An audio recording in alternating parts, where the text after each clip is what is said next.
Hey, what's up everybody? This is Nick, and today I'm going to show you guys how to replace a drop-in dial if you've got a drop-in dial style dial on your tank. So this is my propane tank here, a little old but it's still working. So on a drop-in dial, what you'll notice is you've got two screws here, and the edge of the screws are kind of holding the dial in place. So you can see before you go and remove the dial, always verify and check to make sure you know your tank level. So my tank level is right around 65-70%. So I'm going to go ahead and start removing that dial. All you need is a flathead screwdriver, or you can also use a hex box to pick that up. And so what I'm going to do is just remove these two screws here. All right, make sure to not drop or lose the screws. Put them in a place where you can remember where they are, or sometimes even put them in the top hatch cover.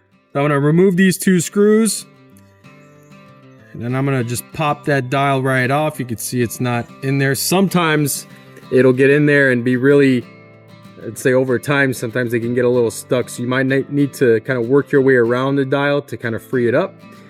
But once the dial is off, what you'll see in here is what we call the dial housing. In the dial housing of these drop-in dials, there's an index to make sure that you're essentially putting that dial back on its same position. So I've got my new dial here. What I'm going to do is just drop that into its slot there.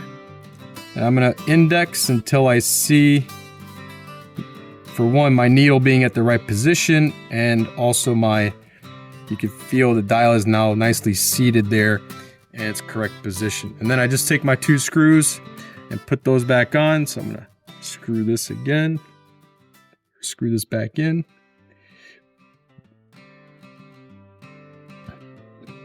Good.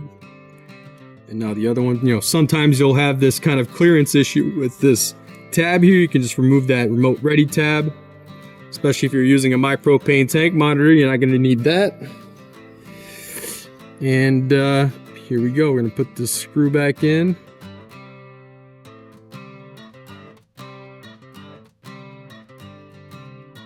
Doesn't need to be super tight, just kind of hand tight, just a little bit. And there we go. We have just replaced our drop-in dial with a brand new drop-in dial, ready for a MyPropane Tank Monitor.